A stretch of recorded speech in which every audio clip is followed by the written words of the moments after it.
Imana ituyobore mu nzira yo kuba mu buzima bw'umugisha.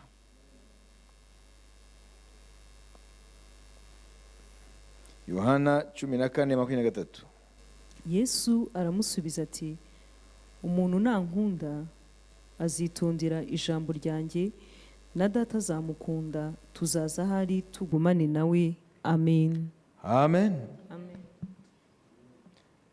Ese twasomeye abantu neti mukunda ngira usomera abantu noneho. Yesu aramusubiza ati, umuntu nankunda azitondera ijambo ryanjye, na data azamukunda, tuzaza ahari tugumane nawe. Amen. Amen. Ngo umuntu nankunda azagira gute? Azitondera ijambo ryanjye. Amen.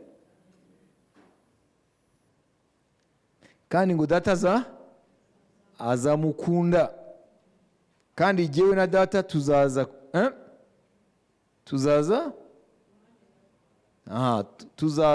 iwe tugumane nawe. Nous viendrons à lui, tuzaza iwe, et nous ferons notre demeure chez lui. Ntago bazaza kumusura, bazaza kuba iwe. Amen. Umuntu nankunda azitondera ijambo ryanjye, data azamukunda, kandi jyewe na data tuzaza iwe tugumane tubiwe.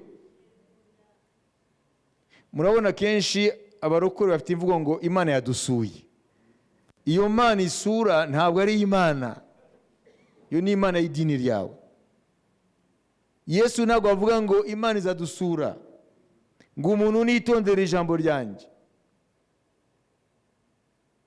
Umuntu nankunda azitondera ijambo ryanjye, kandi data azamukunda, kandi jyewe na data tuzaza iwe tugumane nawe. Ninde ashaka Imana isura cyangwa Imana igumana nawe? Mwe murashaka Imana imeze gute? None kubera kuvuga ngo Imana yagusuye, nushaka Imana igusura, ubwo rero uzajye gusura hanyuma yisubirire. Imana ya Bibiliya mu mugambi wayo ntabwo yagambiriye gusura abantu, yagambiriye kuza kubana nabo muri bo. Amashimeje ku Mwami Yesu. Mu mugambi w'Imana ntabwo Imana yaje muri Kristo ngo idusure. Emmanuel azitwa Emmanuel, Imana iri kumwe natwe. Ntabwo ari Imana yiza gusura nyuma yisubireyo. None rero hari ikibazo niki, ese Imana muri butatu batubwiye ngo umuntu nankunda, nituvuga ko dukunda Yesu mu gihe cyose tutitondera ijambo rye, biba bihabanye no kumukunda. Yesu arebera umukunda ukuntu abana n'ijambo rye. Ntabwo Yesu amenya umukunda kuko abivuga. Umukunda amurebera uko abana n'ijambo rye. Uko ubana n'ijambo ry'Imana nibyo bigaragaza ko ukunda Yesu. Siko yavuze? Umuntu nankunda azitondera ijambo ryanjye, kandi data azamukunda. Noneho jyewe na data tuzaza iwe tuture muri we, tube muri we. Nuvuga ngo data n'umwana bazaza muri uwo muntu yitondera ijambo rya Kristo mu mwuka wera. Umwuka wera muri wowe ni Imana muri butatu. Haleluya. Imana yakuremye, Imana yaremye ijuru n'isi, iza gutura mu muntu wakiriye ijambo rya Kristo akanaryitondera. Ngo Imana rukumbi muri butatu iza muri we, ugahinduka ubuturo bw'Imana. None ingaruka ni izihe? Mubaza ko ari izihe? imana yaremye ijuru n'isi muri butatu niza gutura muri wowe biragenda gute? Nizihe ngaruka? Ntushobora kubimenya kiretse nidusubira mu isano rya kera, nuza kubimenya. Imana ishimwe. Amen. Ko turashakisha ukuntu tuba mu buzima bw'umugisha. Tujye ku ngoma za mbere 13 zo ku murongo wa mbere zo ku murongo wa 14. Imana ishimwe. Kadusome hari.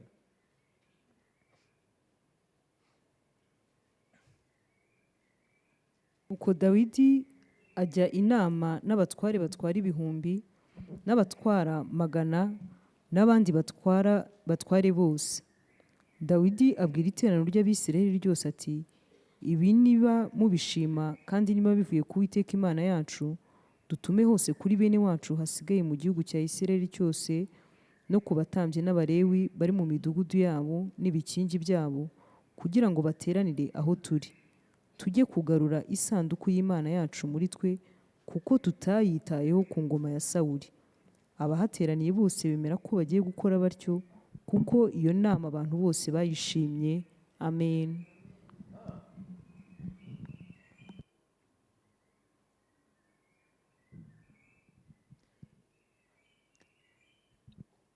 Dawidi amaze kuba umwami mu cyimbo cya Sawuli, noneho agira umutwaro w'isanduka y'Uwiteka, l'Arche de l'Alliance.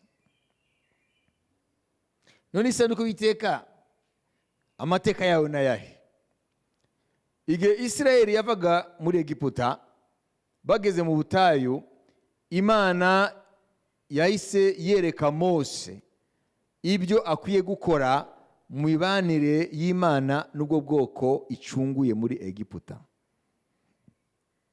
Imana yereka Mose, imuha vision, iramwereka mu ijuru ubuturo, imubwira ko akwiye kureproduiza, kubaka ubuturo mu isi akurikije ibyo yeretswe mu ijuru.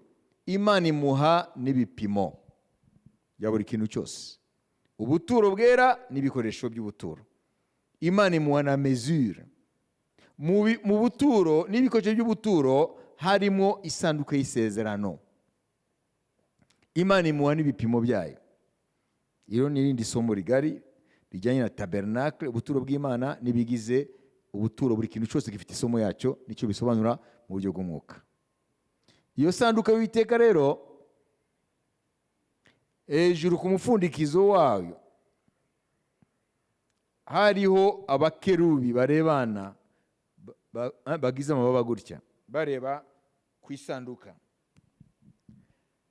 Aho ni Imana yise ngo niho ahantu h'ihongerero, le propitiatoire, kugira ngo niba compliqué, niho hari presence y'Imana.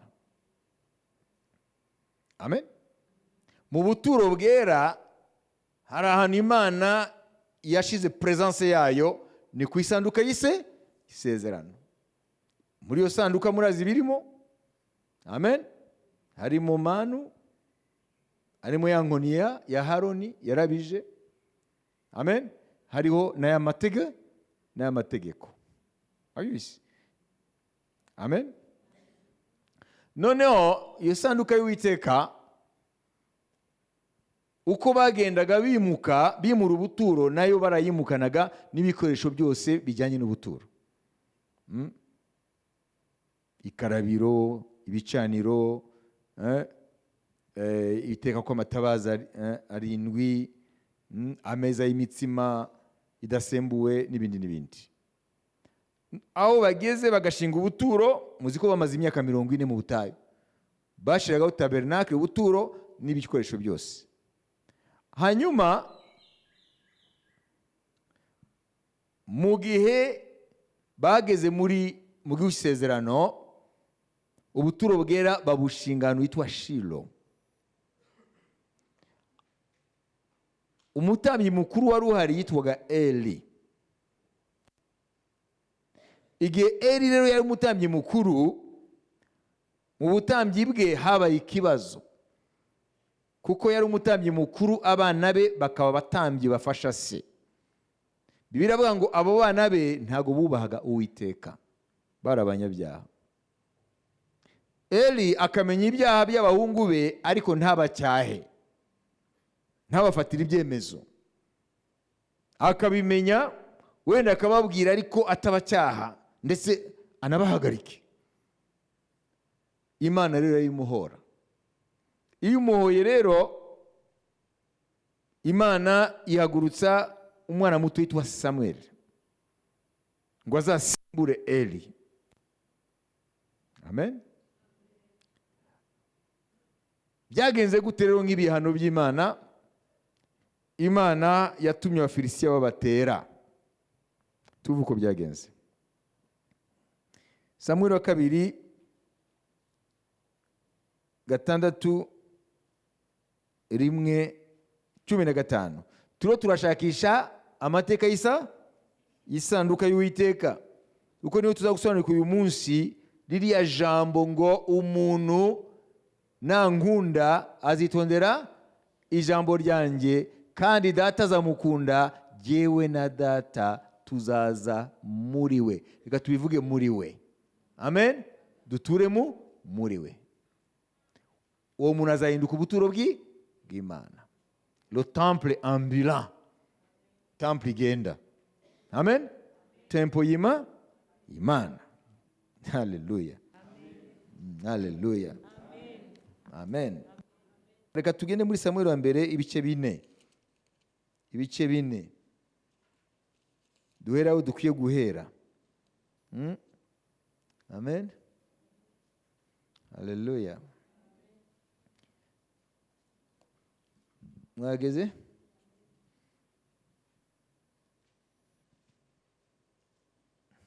Ariko ndashaka ngo mubyumve neza. Amen. Twageze muri Samuel. Samuel wa mbere mwageze ibice 4. Samuel wa mbere ibice 4 ku murongo wa mbere. Amen. Soma ndagenda nitwasoma hose kubera umwanya araho ndi buhagarike neti mukunda dusomere. Bukeye Abisirayeli batera Abafilisitiya, bagandika ahateganye na Ebenezeri, Abafilisitiya nabo bagandika kuri Afeka. Komeza. Abafilisitiya bateza urugamba kurwanya Abisirayeli, bagisakirana, Abisirayeli baneshwa n'Abafilisitiya. Urakoze. Dusimbuke tujye rero, ni bande baneshejwe? Abisirayeli. Amen. Hanyuma bamaze kuneshwa, amen, baravuga bati murongo wa 3.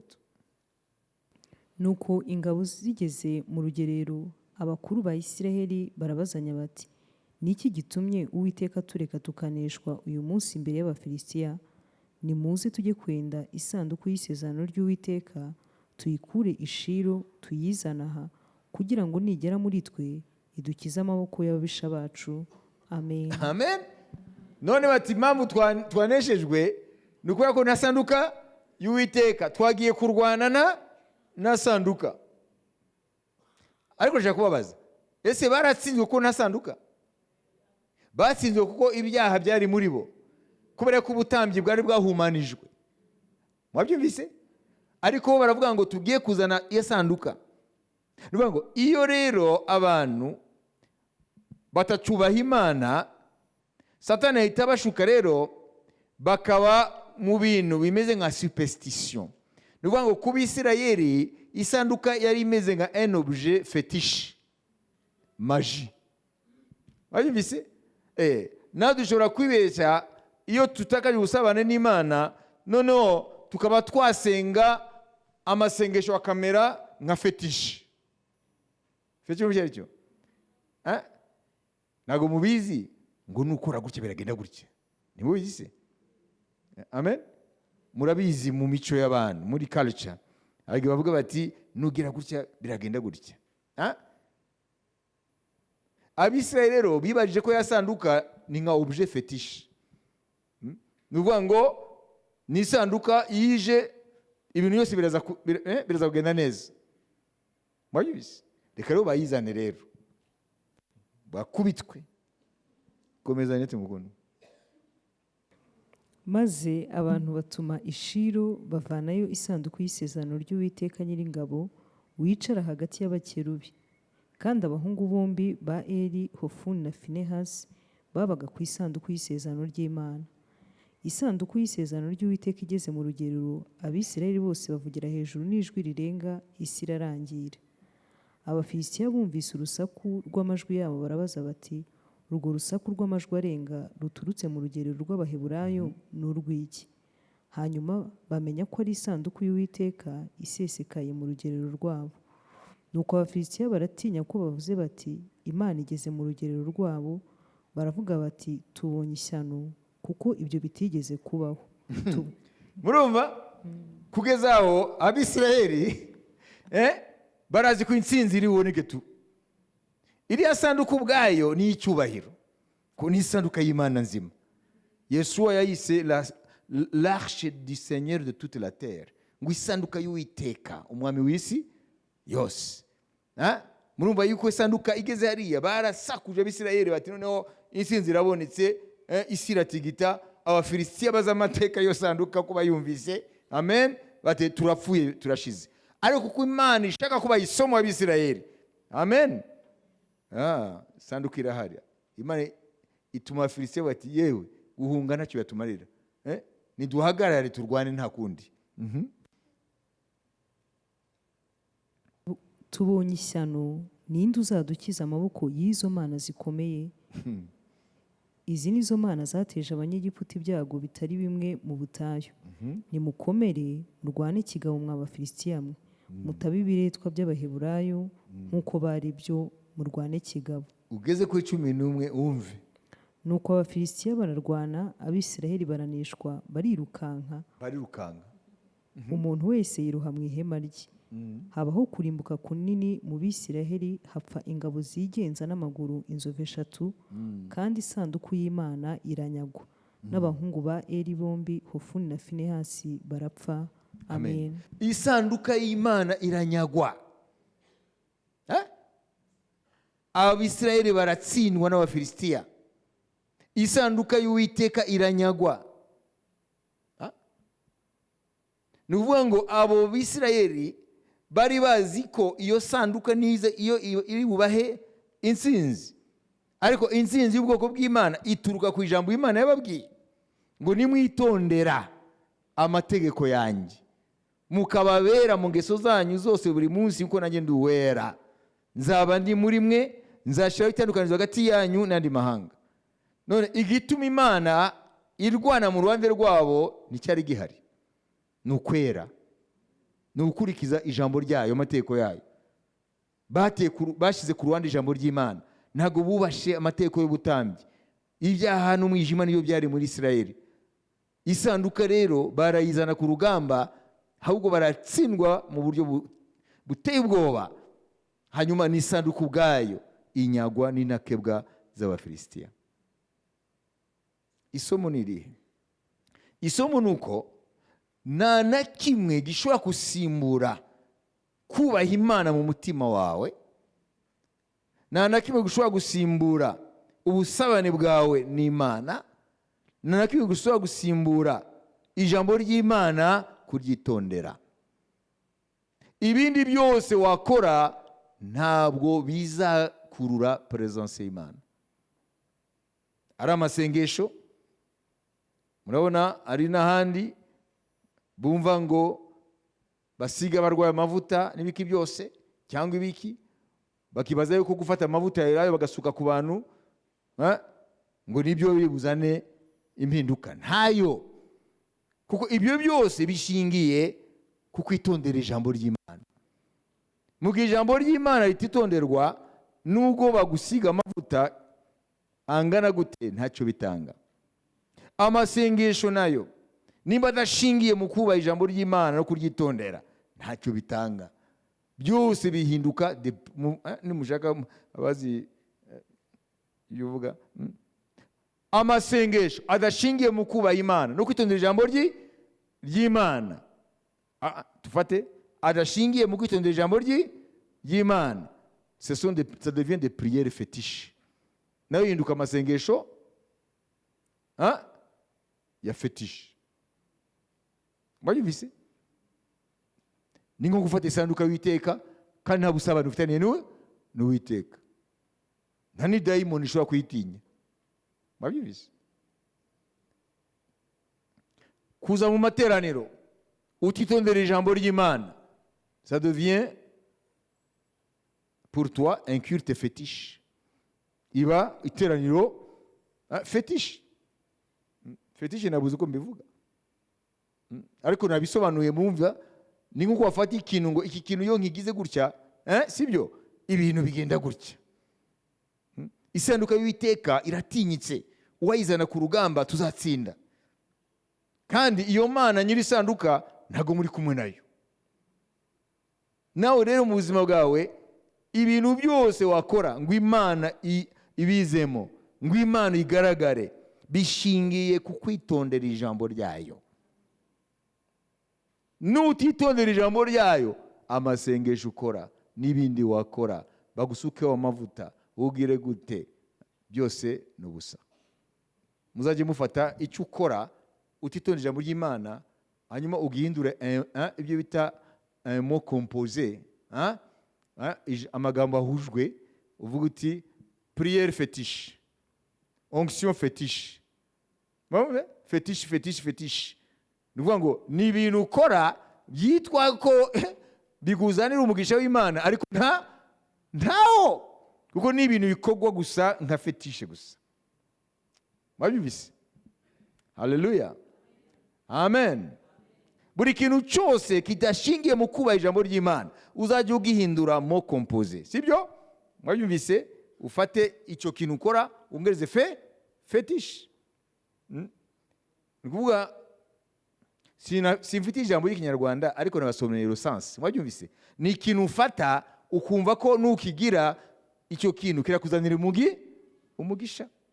Mwabyumvise? Igihe cyose umushware iyo nazindutse amagambo yose mvuze acamo. Iyi mushware hinduka iki? Mushware fétiche. Ari ibindi mukeneye ku bisobanuro? Fétiche mwayumvise? Babandi bavuga ngo ukwiye kubanza ukabyuka ukabanza le pied droit. Hanyuma iyo yahuye n'ibibazo uwo munsi ngo irakomanse par le pied gauche. Iyo geste bayita geste fétiche. Mwabyumvise? Amen? Amen? None amasengesho Imana yemera kugira ngo Imana iguhe umugisha, Imana isubiza amasengesho na yahe? N'amasengesho asengwa n'umutima witondera ijambo ry'Imana, umutima witondera ijambo rya Kristo. Ngo nimunkunda sinzabarebera ko muterana, sinzabarebera ko musenga cyane, sinzabarebera ku bindi, nzabarebera ko mwitondera ijambo ryanjye. Amen. Data azabakunda kandi jyewe na Data tuzaza muri wowe, witondera ijambo ryanjye, tubane nawe. Amen. Tuwe turashaka kureba ingaruka zo kuba Imana yaje kuba muri wowe, igatura muri wowe. None isanduka y'Uwiteka iri hehe? Iri kuba Filistia. Amen. Hallelujah. Iri kuba Filistia. Noneho turagenda ibice 5 aho nyine Samuel wa mbere ibice 5. Amen. Some ku murongo wa 6 umanuke ndakubwira aho garukira. Nuko rero ukuboko k'Uwiteka kwaremereraga abanyashidodi, naho mu butware bwaho arabarimbura bateza ibibyimba. Ukiraho muri make ukomeje gusoma isanduka y'Uwiteka kuva Abafilisitiya bayifashe bakayijyana mu nzu y'Imana cyabo cyitwa Dagoni. Imana yatangiye kubateza ibyago. Wabibise? Ibateza ibyago bishute, ibateza ibiki byinshi. Noneho ko barafite imigi myinshi, abo batware b'Abafilisitiya, le prince des Philistins barafite imigi myinshi. Noneho mu gihe isanduka y'Uwiteka iri muri uwo mugi yabateza ibyago, abo uwo mugi bakayohereza ahandi, yagera aho handi naho ikabateza ibyago. Abafilisitiya baravuga ati rero turaza gushira twese, kuko ryari ishyanga rikorana n'indagu n'igipfumu. Bahamagaza abapfumu babo bababwira ukuntu bari bwikize iyo sanduka, kuko iraza kubamara. Umugi w'Abafilisitiya igezemo ikabateza ibyago, Imana ikabateza ibyago. Nibyo dusoma hano. Isanduka yamaze amezi 7 mu Bafilisitiya. Isanduka y'Imana nyir'ijuru n'isi yamaze amezi 7 mu Bafilisitiya. Amezi 7. Nibyo dusoma ibice 6 ku murongo wa mbere n'uwa 2. Isanduku y'Imana yamaze amezi 7 mu gihugu cy'Abafilisitiya. Bukeye Abafilisitiya bahamagara abatambyi n'abapfumu barabaza bati, iyi sanduku y'Uwiteka tuyigire dute? Mudusobanurire uburyo twayisubiza ahantu hayo. Amen. Amen. Abapfumu babo bababwira uburyo bari wisubize muri Israeli kugira ngo ibyago bibaveho. Abo bapfumu barababwira iki? Umurongo wa 3. Basubiza bati, nimwohereze isanduku y'Imana ya Isiraheli, ntimuyohereze yonyine, ahubwo muyisubizanyeyo n'amaturo n'impongano, mubone gukira, kandi muzamenye icyatumye ukuboko k'Uwiteka kutaretse kubagwa nabi. Amen. Amen. Amen. Bayisubize bate? Ku murongo wa 7. Nuko nimwende igare rishya, muryitegurane n'inka 2 z'imbyeyi zitigeze gukurura, muzihambireho igare, muzikureho izazo, muzisubize mu rugo. Amen. Amen. Isanduka y'Uwiteka bayishyire mu igare rishya, rikurwe n'inka 2 z'imbyeyi zitigeze gute? Zigeze zikurura ngo bazihegesha bangogo kukurura. Hanyuma n'amaturo, bababwira n'amaturo. Buri cyago mu izahabu bacure ikintu gisa na cyago mu izahabu. Hanyuma bashire mu isanduka, ku ruhande rw'isanduka y'Uwiteka, noneho ya sanduka ikururwe n'iyo gare rishya, inka zikurure. Baravuga bati, baranahiga bati, ziriya nka nitubona zifashe inzira iyi ariyo zifata, nizigera ku mayira 2 tukabona zifashe inzira igana hariya muri Israeli, turamenye ko ibi byago bituruka ku Uwiteka. Naho nifata indi nzira barabapagani, tuzamenya ko ni ibyago gusa byaje. Bibiri ifaransa ngo ni hazard. Abo bantu bari abantu superstitieux, bari mu bintu, bari mu mwijima. Za nka ziragenda nk'izifite ubwenge, baritegereza bazirebe, zigeze aho hantu mu mayira 2 zifata ya nzira igana aho yaturutse iyo sanduka. Amen. Muri Israeli. Itungutse muri Israeli mu murima wa Yosuwa, abaho barayibona, Abisirayeli bari barahinga, bose barahurura. Amen. Batambira Uwiteka uwo munsi mukuru, ndio ndavunagura. Hanyuma noneho bajya kurunguruka kureba isanduka y'Uwiteka. Neti mukuru dusomere 19, humva ibyabaye. Hanyuma Uwiteka yica abantu b'i Betishemeshi 70, kuko barungurutse mu isanduku y'Uwiteka, maze abantu barizwa cyane n'uko Uwiteka yabiciye abantu benshi. Amen. Kubera ko barungurutse kuyireba gusa barapfa. Ariko iyo sanduka igihe yari mu Bafilisitiya, Abisirayeli bayitwaje ngo irabaha intsinzi, ntaco yamaze. Mwajuvise? Okay. Abo bantu rero aho hantu bagize ubwoba bati rero turaza gushira. Bahita batumaho abantu bo mu kindi gice cya Isirayeli ngo yemwe ngo nimwakire isanduka y'Uwiteka.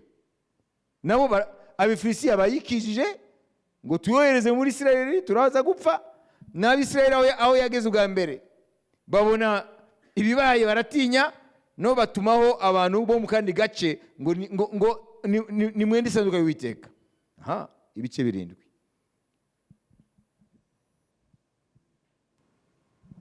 Nuko ab'i Kiriyateyimu baraza benda isanduku y'Uwiteka, bayizamukana umusozi bayishyira mwa Abinadabu, maze bereza umuhungu we Eliyazari kujya arinda isanduku y'Uwiteka. Amen. Amen.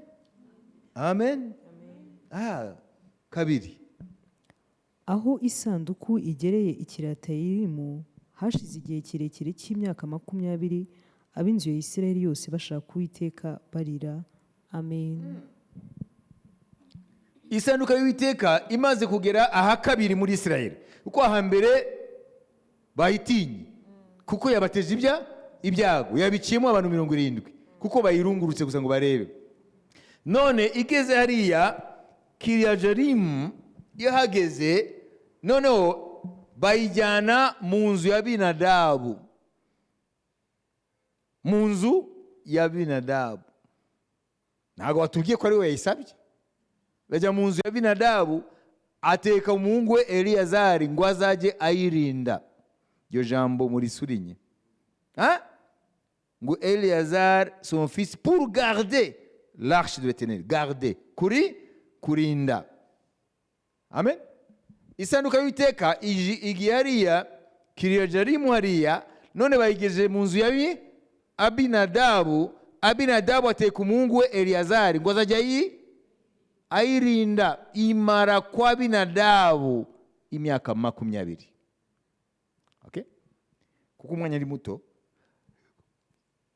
Ingoma ya Sawuli yose, ingoma y'umwami Sawuli, nta namwe iyo sanduku ivugwa. Mwabise? Ku ngoma y'umwami Sawuli iyo sanduku yaribagiranye. Yariri hehe? Kwa Abinadabu, icunzwe nande? Na Eliyezeri umuhungu we. Yaribagiranye ku ngoma n'intambara Sawuli yajyaga mu rwanda n'Abafilisitiya, na sanduka yigeze ivugwa. Dawidi rero amaze gusimbura Sawuli, niwe yavuze amagambo twahereyeho.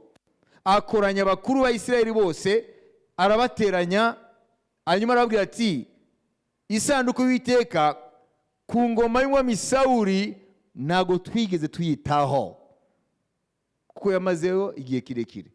Amezi 7 ku Bafilisitiya, imyaka 20 kwa Abinadabu. Amen. None Dawidi aravuga ati rero reka rero dukore tubwire n'Abalewi ndetse n'abatambyi ducure isanduka y'Uwiteka. Amen. Barayivana kwa Abinadabu. Niki tutasome hariya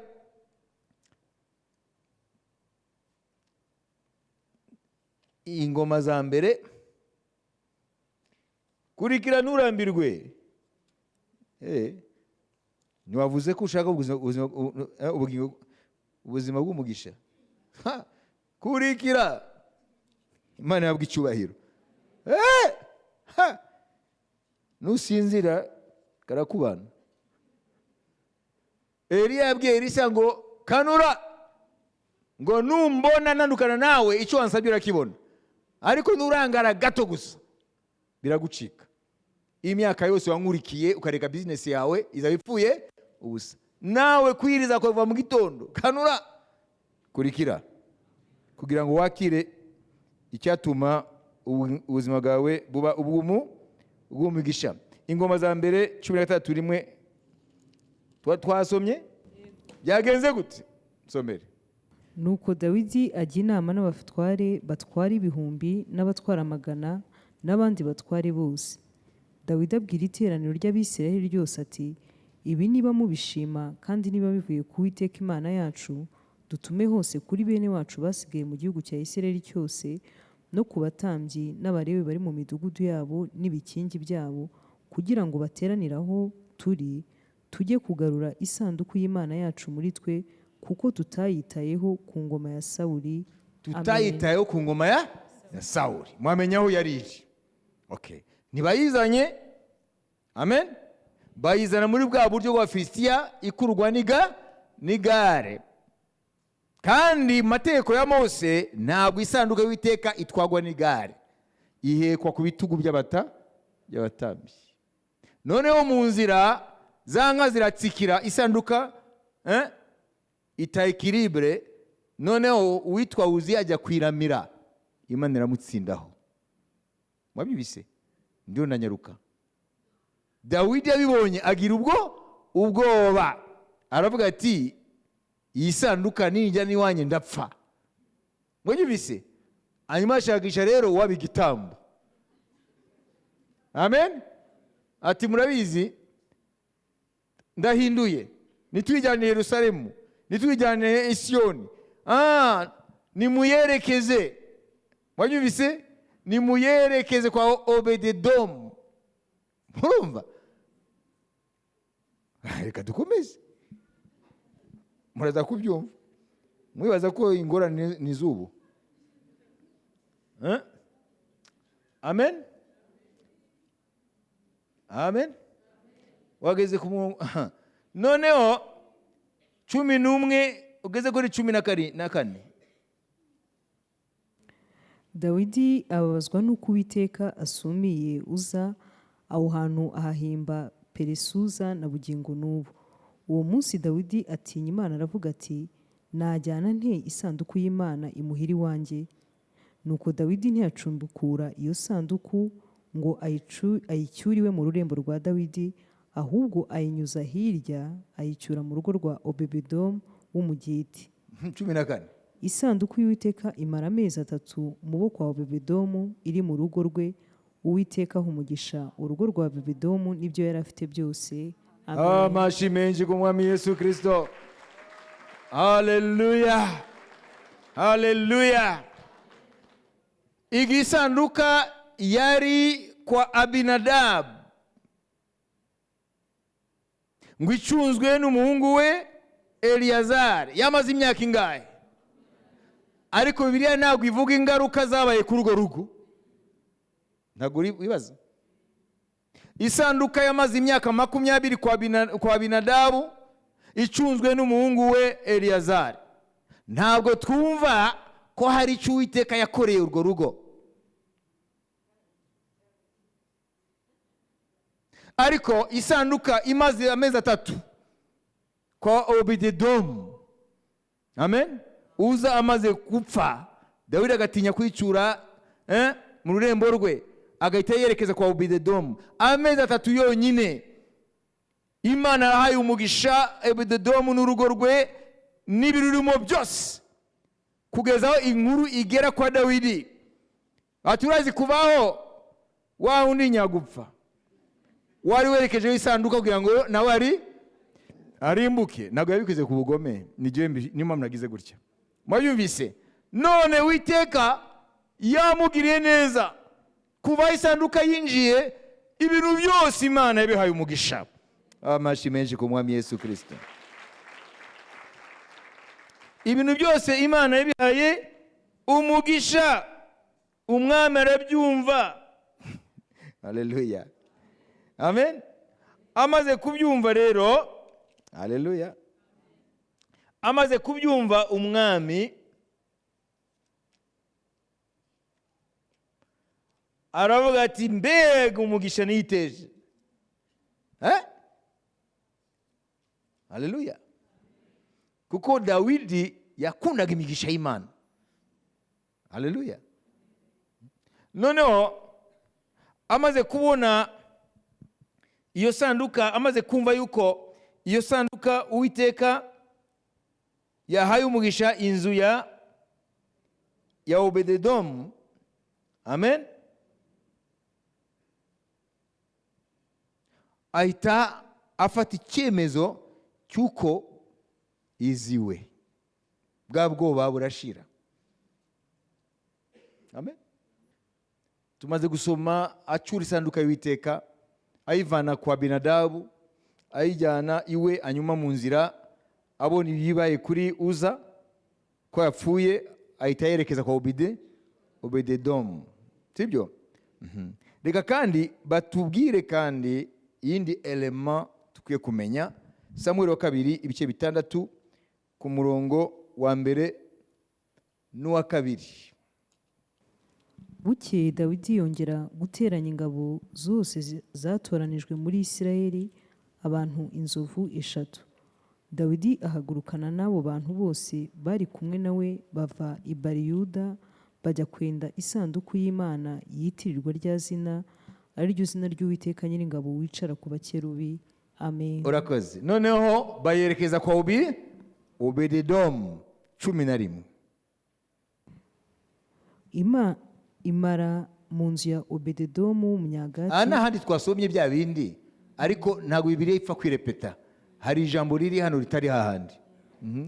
Imara mu nzu ya Obededomu w'umunyagati amezi 3, kandi Uwiteka aha umugisha Obededomu nawo mu rugo rwe bose. Amen. Hanyuma handi batubwiye ngo nibyo mu rugo bye byose. None inkuru igera kuri Dawidi 12. Bukeye babwira umwami Dawidi bati, Uwiteka yahaye umugisha Obededomu n'urugo rwe n'ibyo afite byose kubw'isanduku y'Imana. Dawidi ahera ko arahaguruka ajya gukura isanduku y'Imana kwa Obededomu, ayicyura mu rurembo rwa Dawidi yishima. Amen. Amen. Noneho muri make yayitwaye uko amategeko avuga. Ntago bongeye kwitwara ku igare nkuko Abafilisitiya babigenza, ahubwo abatambyi nibo baje bararebye amategeko icyo avuga mu gutwara isanduku y'Uwiteka. Kuko Dawidi ntabwo yashakaga ko bya byago bimubaho, kuko yafashe risk noneho yo kwicyura iwe. Haleluya. Mu buryo buri ntambwe ntoya yahita bati muhagarare, abwira abatambyi gukora isanduku y'Uwiteka, mumaze muhagarare nimutambe ibitambo. Wabibise? Reka dukomeye reka mu byumve. Soma ku murongo kandi akabyina mu buryo bukomeye, agasimbuka akagaruka kugira ngo Uwiteka imurebe neza, nimukorere Imana imukorere ibya uza. Kubera gukunda umugisha w'Imana, presence y'Imana, Dawidi yarafashe riske, arafata precaution. Amategeko avuga guti mundebere byose arabishyira hariya. Ati rero si ibyo gusa, buri ntambwe zingaye muriza kumva hariya tukwiye guhagarara tugatamba kugira ngo tunezeze umutima w'Uwiteka, kandi nanjye mbyina imbere y'isanduku y'Uwiteka andebe neza.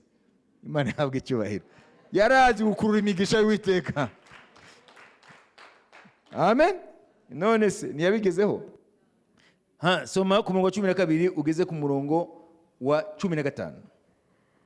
Bukeye babwira umwami Dawidi bati, Uwiteka yahaye umugisha Obededomu n'urugo rwe n'ibyo afite byose kubw'isanduku y'Imana.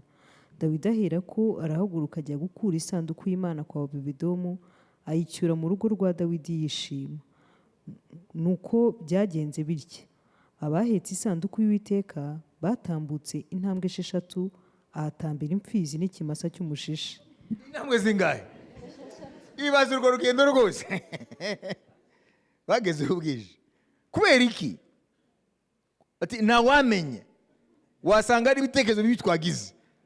Nimba atari jyewe wenda muraba bagatamba ibitambo. Intambwe 6 kugezaho kandi akabyina. Komeza.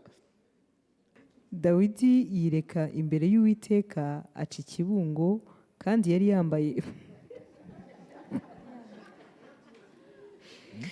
yambaye efodi y'igitare. Dawidi n'umuryango wa Isiraheli wose bazamura isanduku y'Uwiteka, biyamirira bavuza amakondera. Amen. Hanyuma rero bikatuye ngo David danse, ko ntiyumvise. Naho ngaho 14, maze Dawidi yiyereka imbere y'Uwiteka. Okay. Mwabyumvise? Dawidi rero ageza isanduka y'Uwiteka.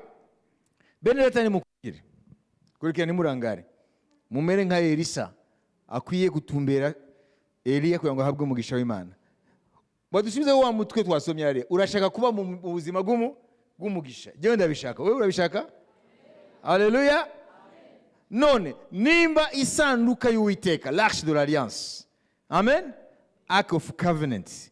Nimba isanduka y'Uwiteka, amen, yaracumbikiye kwa Obededomu amezi 3 yonyine, ubuzima burahinduka, ibintu byose biyaga umugisha, kugezaho inkuru ikwira mu gihugu cyose ya Isiraheli, igera no ku mwami Dawidi.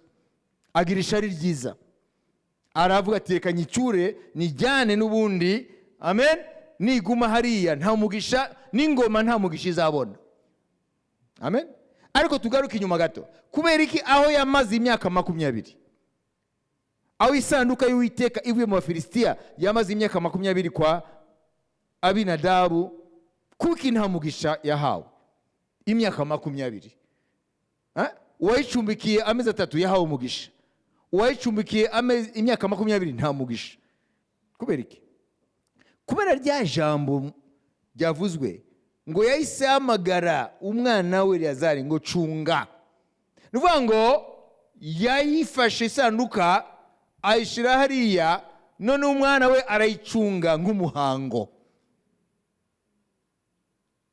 Nuvuga ngo uriya Abinadabu ntabwo yari afite relation n'Imana nka Obededomu. Obededomu nubwo atari we yisabye isanduka bakayizana iwe, yari asanzwe afite umutima wo kuba Uwiteka, ahubwo muri we kubera umutima wo kuba Uwiteka n'ukunda Imana, yakira isanduka atari nk'igihano bamugeretseho, atari nk'ibyago biri umubweho kuko yari azi ibyabaye kuri Uza, ahubwo yaravuze ati ndikije Obededomu kugira ngo isanduka yakagiye ku mwami ikabije iwanjye. Niyo mpamvu nta verbe nta shinga bakoresheje ngo yacunze, yarakiriye presence y'Uwiteka. Niyo mpamvu aho yamaze imyaka 20 mu mihango yabaye nka obije isanzwe, ariko igeze kwa Obededomu amenya ngo nakiriye Imana, nakiriye Imana mu nzu yanjye, abifata nk'amahirwe. Ariko ahandi ngo kwari gucunga. Nawe rero nimba ushaka kuba umuntu w'umugisha, ukwiye kubana n'Imana atari umuhango. Ukwiye kubana n'Imana mu buryo ijambo ryayo uryubaha ukarisha mu bikorwa, ukabana n'Imana mu buryo bw'urukundo nayo, ukabana n'Imana nk'umuntu ahaye agaciro presence y'Imana mu buzima bwe, atari ibintu by'umuhango n'umugenzo. Kubana n'Imana mu muhango n'umugenzo ntacyo bihindura. Niyo mpamvu Abinadabu isanduka mu nzu ye imyaka 20 ntacyo byahinduye, ariko Obededomu amezi 3 gusa ubuzima burahinduka. Umugisha w'Imana uza kuri Obededomu, uza kuba mu rugo rwe, uza mu rugo rwe no mu byatunze byose. Nivuga ngo difference, itandukanirizo ni umutima wa Abinadabu n'umutima wa Obededomu. Nimba ushaka kuba nka Obededomu, niriya jambo Yesu yatubwiye ngo nimunkunda azitondera ijambo ryanjye, Data azamukunda, jewe na Data tuzaza duture muri we. None ikibazo niki? Nimba isanduka y'Uwiteka yarahinduye amateka y'urugo rwa Obededomu, nimba kwakira isanduka y'Uwiteka byazanye umugisha mu buryo bwa Obededomu, uko isanduka y'Uwiteka yari igicucu cya presence y'Imana, none Imana nyiri isanduka niza noneho ubwayo kuba muri wowe, mbega imigisha yakubaho arayihuriye niyo kwa Obededomu? Niba wowe umbiriza, nimba wowe nguhaye ikintu runaka kikakubera umugisha, mwabibise kubera ko cinjiye mu nzu yawe, kivuye kuri jewe, none jewe niza ubwanjye nindaje rero kugira ngo mbane nawe, imigisha nizikuba inshuro zitabarika. Nimba icanje gitanga umugisha, jewe ubwanjye natanga umeze gute? Nimba isanduka yatanze umugisha kwa Obededomu kandi ngo yamaze amezi 3 gusa, ibintu birahinduka. None Uwiteka ntabwo aje kugusura, yavuze ngo araje gutura muri wowe. None naza gutura muri wowe atari amezi 3 gusa, ibintu ntabwo biri buhindure icyerekezo, ntabwo biri hindu icyerekezo.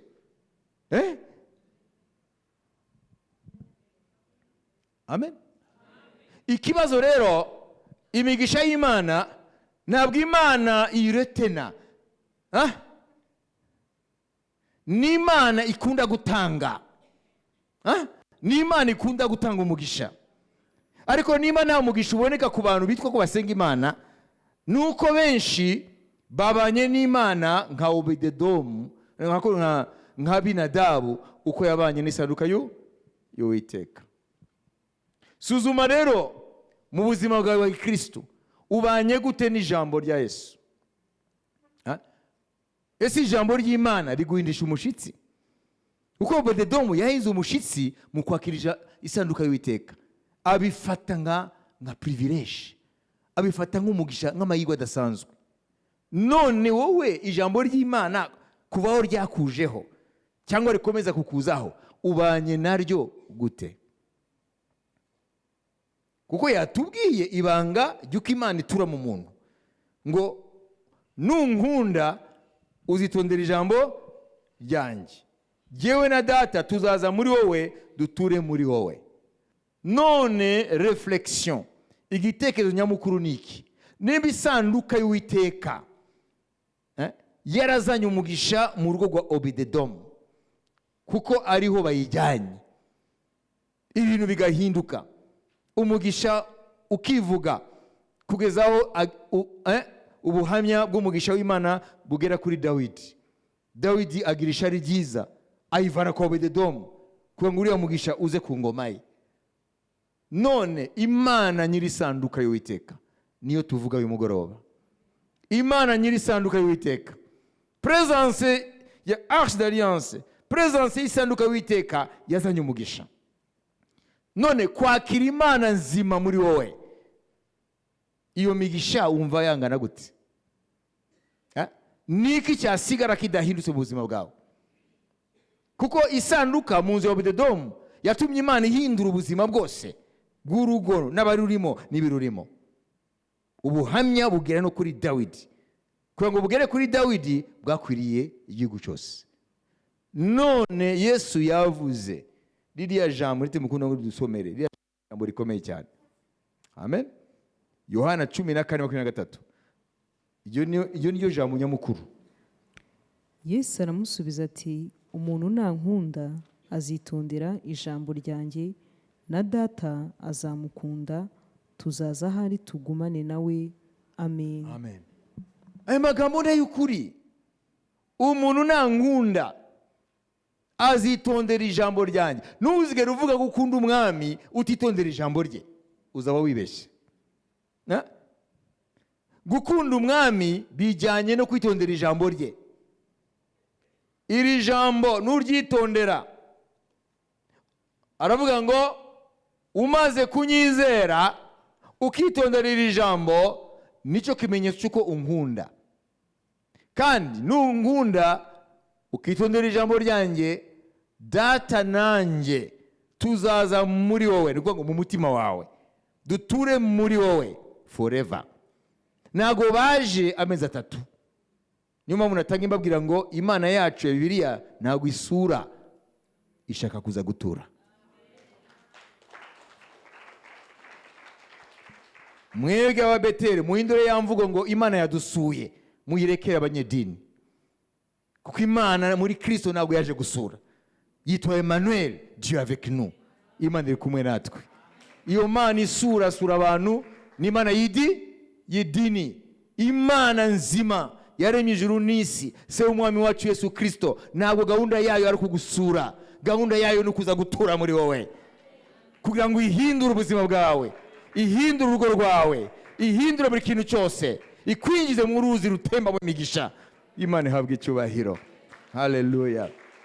Mu kurangiza, nimba isanduka amezi 3 mu nzu ya Obededomu yatumye Imana iha umugisha, ibintu byose bihaga umugisha, abantu bose bahaga umugisha mu rugo rwa Obededomu. None uyu mugoroba iguruza ntabwo twakira isanduka ye, ahubwo turamwakira nyir'ubwite. Naza kutura muri twe, Imana muri butatu, data, Yesu n'Umwuka Wera, haraza kuba imigisha iyo kwa Obededomu igereranijwe n'imigisha nyir'ubwite aza aho bamwakiriye agatura. Iyo kwa Obededomu ikiye kuba gatonyanga. Imigisha Imana muri butatu ije kuba muri wowe, pana gusura, ikiye kuba ari imigisha. Amen. Imigisha iwanye n'inyanja. Haleluya. Uburwayi budashira mu rugo rwawe, de maladie cyclique, iyo Imana ije gutura muri wowe, haleluya, ibidasa nayo byose biratumuka. Iyo Imana ije gutura muri wowe, ubukene n'ubutindi biratumuka. Imana mu muntu ni ubwami bwayo muri uwo muntu, n'imbaraga zayo muri uwo muntu, ni ubushake bwayo muri uwo muntu. Wowe uhindutse living temple, le temple vivant ou le temple ambulant, ukagenda uri ubuturo bw'Imana.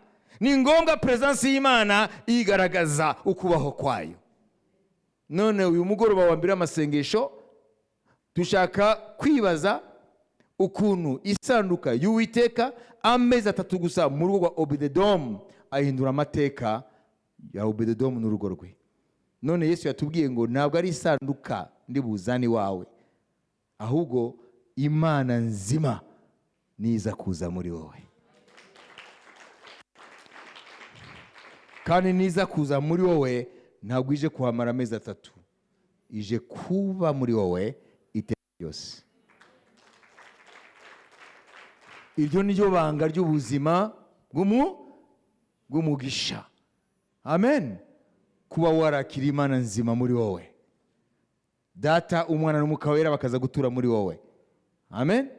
Ubwo buzima buhinduka ubuzima bw'umugisha. Aho niho hari umugisha. Hano ngo kagende kukanda kansa uri umugisha. Kandi umugisha nta uri. Umugisha ni presence y'Imana nzima muri wowe. Nta yindi formule ihari. Umugisha ni Imana nzima muri wowe. Hallelujah. Ibintu byose bidasa n'Imana birimuka. Ariko condition twayibonye, kwitondera ijambo rye. Ariko nitwishakira kwibera mu matorero tuzamera nka Binadabu. Wajibise tuzagira agakiza kadahindura ibintu. Wajibise nushaka kwibera nka Binadabu yacumbiye igisanduka y'Uwiteka bwa muhango, kuko yabwiye umwana we, wigeze wumva ko yigeze avuga ngo nanjye nzayitwararika? Yahise abwira ati Eliyazari genda ucunge. Nta relation nimwe ufitaniye. Ni mvuga ngo c'est l'objet sacré bien sûr, ni igikoresho cyo mu buturo bwera barabizi. Amen. None baracunze kugeza aho ibwami hazafite itegeko ryuko bikwiye kugenda. Mwigeze mumva Abinadabu? No, yahise avuga ngo umwana we ayicunge. Ariko igeze kwa Obededom, mwigeze mumva Obededom avuga ngo undi ayicunge? Obededom yara Bibiliya y'Igifaransa iravuga ibintu biri ngo isanduka y'Uwiteka ngo igera mu rugo rwa Obededom virgule, ariko mu Kinyarwanda sinabyumvise. Hanyuma mu Gifaransa ngo mu rugo rwa Obededom ivuga kabiri. Ngo l'arche de l'Éternel arriva dans la maison d'Obededom virgule dans la maison d'Obededom. Murumva? Muranyuye? Isanduka y'Uwiteka igera mu rugo rwa Obededom. Amen. Mu rugo rwa Obededom. Bivuga ngo yabaye la bienvenue. Welcome. Obededom mutima we yari welcominze. Abona ko ari amahirwe adasanzwe kuba muri Israeli yose aribo bayisemo ku isanduka y'Uwiteka. Ariko kwari kuyikiza Dawidi yashanirwa mu yikisanduka, sibyo? Ariko Obededom sibyo yitayeho, yarayakiriye. Noneho Imana mu mugisha. Nawe rero muvandimwe, tangire kwitondera ijambo rya Kristo. Aho niho hari ibanga ry'umugisha. Amen. Ntuzigere urota ngo Imana izaguha umugisha utitondera ijambo rya Kristo. Nta mugisha wari. Kuko yavuze condition yuko we na se baza muri twebwe mu Mwuka Wera. Ni yihe? Kwitondera ijambo rye. Rero uyu munsi nimba ushaka kuba mu buzima bw'umugisha, Yesu yaguhaye urufunguzo. Amen. Uravuga ko umukunda, witondere ijambo rye, we na se bazaza mu Mwuka Wera, Imana muri butatu gutura muri wowe. Aho rero niho ubuzima bwawe butangira guhinduka, butangira kuba ubw'umugisha, butangira kubona presence y'Imana ikikora mu buzima bwawe. Ariko nutitondera ijambo rye, nubwo wavuga ngo uramukunda ngo warakijijwe, uzaba nka Abinadabu yacumbikiye isanduka y'umugisha ariko nta mugisha waje ku rugo rwe, kuko uzaba ubana na Kristo mu muhango. Ngiryo rero ijambo ry'Imana ry'uyu munsi. Turashaka kuba abanyamugisha. Yesu yaduhaye urufunguzo, dukwiye kwitondera ijambo rye. Amen. Nimba tuvuga ko tumukunda, twitondera ijambo rye. Noneho Data na Yesu mu Mwuka Wera bazaza gutura muri twe. Niba tura muri twe, tuzahinduka ubuturo bwera. Nituba ubuturo bw'Imana, nta sekibi azatwegera. Nituba ubuturo bw'Imana, n'ubwami bw'Imana tuzaba twakiriye. Amahoro, imigisha y'Imana, amen, izaba mu buzima bwacu. N'abantu bazavuga ngo ule amebarikiwa na Bwana. Ntabwo uzagenda mu mihanda ya Kigali n'u Rwanda rwose, murebe umuntu wawe umugisha n'Imana. Reka da, imigisha ubwayo ntabwo ari obededomu. Ndarangije. Ntabwo ari obededomu yagenda bati Israeli murabona, murabona, ndi umunyamugisha, kuva isanduka yinjiye iwanjye, umugore wanjye ntiyabyaraga, none yabyaye impanga. Murebe imirima yari yarumye, none ubu amen ndasarurira ibintu bihaza imidugudu yose, amasho. Ubu nabuze aho nyakwiza kubaho nakira isanduka y'Uwiteka. Ntabwo ari obededomu yagiye abivuga. Oya, imigisha ubwayo yarivugiye. Rero ngira ngo usengere umwanya, nimba utari hano nka Abinadabu, ukaba uri hano ugashaka kuba nka Obededomu, ngira ngo usengere kugira ngo imigisha ubwayo iraza kwivugira.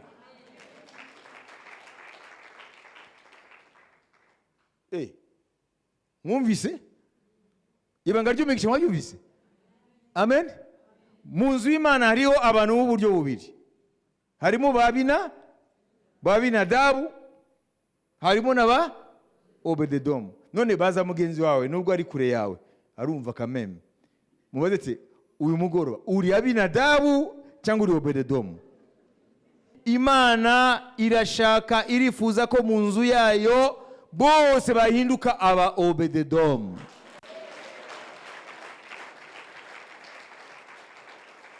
Niwo mugambi Imana igufitiye. Amen. Ntabwo Imana yakugambiriye kuba Abinadabu ngo ubane nayo mu mihango, ngo uzajye uterana uheke Bibiliya uraho uririmbe uvuga ubutumwa ugire iki, ariko ntabwo muri wowe ijambo ry'Imana rifite umwanya. Ntabwo ijambo ry'Imana uryitwararika, uryitondera ngo urishyire mu bikorwa. Uvuga ngo ubana n'Imana nk'uko Obededomu, nk'uko Abinadabu yakira isanduka y'Uwiteka. Yapfuye kubona gusa nuko nyine umugi wose wavuze ngo mujyane kwa Abinadabu, hanyuma arayakira, ikikwereka yuko ntacyo yigeze imubwira. Yahise avuga ati Eleyazari, ngwino sha gahungu, musore wanjye ngwino, ndagucungishije iyi sanduka. Mwumvise anayubaha ngo arayicungisha umuhungu we. Ariko uriya Obededomu yabonye ko ari amahirwe. Amen. Nuvuga ngo yari asanzwe yubaha Uwiteka, yitondera amategeko y'Imana. Nizo ngaruka zabaye ku rugo rwe rw'imigisha. None mu nzu y'Imana ntabwo Imana igiteganya ko Abinadabu babaho. Imana yateganyije ko abantu bose bahamagawe muri Kristo kuko ubutumwa bwiza bahinduka aba Obededomu, bakaba abanyamugisha, kuko bazaba ubuturo bw'Imana, presence y'Imana. Ariko imigisha iva ku Uwiteka, kubera ko umuntu yakiriye ijambo ry'Imana akaryitondera. Iyo migisha ni imigisha iticuzwa, ni imigisha ituma umuntu agubwa neza muri yo, kandi bikagira n'ingaruka ku bamuzengurutse, kuko ahinduka isoko y'umugisha. Nta bwoba ugira ko ejo bizatumuka, kubera yuko isoko y'iyo migisha yawe ni isoko idakama. Isoko y'iyo migisha yawe kuko ari mu Mana, haleluya, ni isoko idashobora na rimwe gukama. Uwiteka ntanyeganyezwa n'imigisha yayo ntinyeganyezwa. Na niyo mpamvu umuntu ntabwo ayigiramo ubwoba, kubera yuko Imana muri yo irasekiriza umutima w'uwo muntu. Uyu munsi rero tugira rero dusabe kugira ngo Imana twese iduhe imitima yaba obededomu. Amen. Kugira ngo Yohana 14:23 koko tutangire amasengesho tuyemeje ko tuyigenderamo. Ndashaka ko data n'umwana mu Mwuka Wera batura muri iki. Amen. Abadayimoni bamenye ko Imana ituye muri iki. Abarozi bamenye ko Imana ituye muri iki. Ubutindi n'ubukene bamenye ko Imana ituye muri iki. Hallelujah. Imbaraga z'umwijima z'abapfumu n'abarozi zimenye ko Imana ituye muri iki. Ntabwo uzarinda kubisakuza, bizivugira, kuko n'imigisha y'Ubudomu yarivugiye. Hallelujah.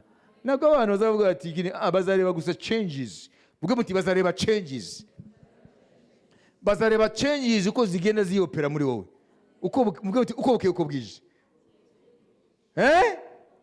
Bati ariko se hari ibanga ufite? Aya masengesho twavuze ngo ni amasengesho adasanzwe, ni amasengesho ya rendezvous. Tuyatezemo impinduka zikomeye, tuyatezemo imirimo y'Imana ikomeye.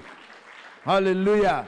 None dutangiranye n'ijambo rivuga ngo kuba abanyamugisha, kugira ubuzima bw'umugisha, kugira ngo umugisha w'Imana muri twe ushobore kugira ingaruka ku batuzengurutse.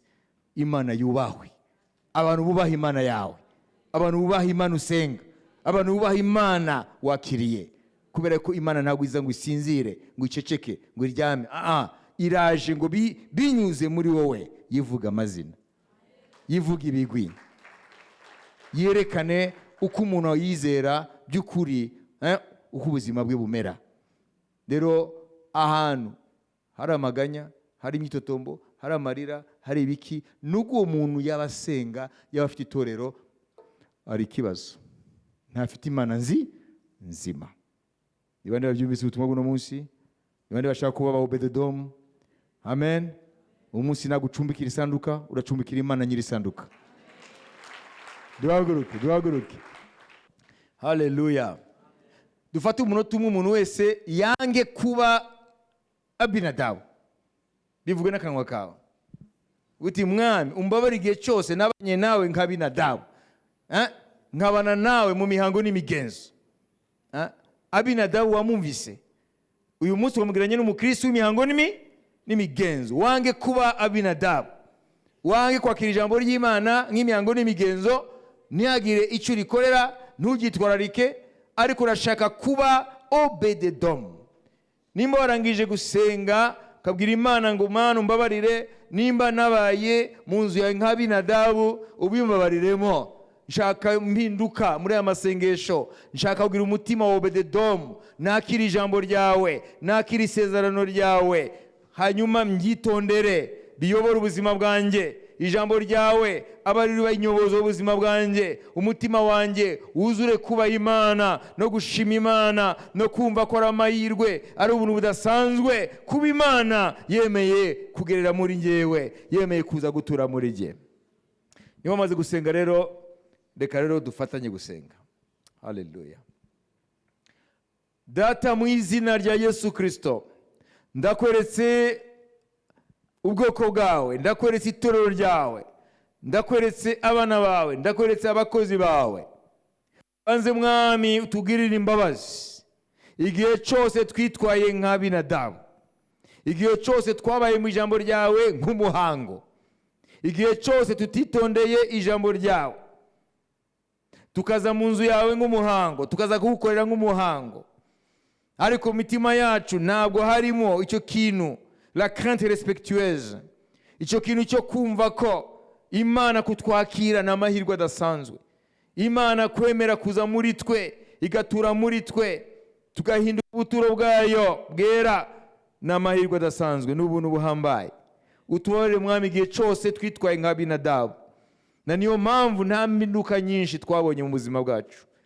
Ariko muri aya masengesho dutangiye uyu munsi, tuyemeje Mwami kubana nawe nka obededomu, kubana nawe Mwami mu isezerano rishya nka obededomu. kuba isezerano risha nka Obededomu yubasha isanduka y'Uwiteka, kuba ijambo ryawe no kuryitondera nk'uko Obededomu yitwararitse. Nuko Bibiliya itatubwira byinshi, ashobora kuba yaritwararitse kantu kose kajyanye n'isanduka y'Uwiteka mu nzu ye.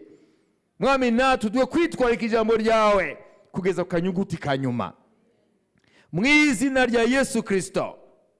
Buri muntu wese uri hano wazamuye amaboko ye, na bene data bari muri aya masengesho batabonetse hano, hindura imitima yacu twese Mwana, uyihindure.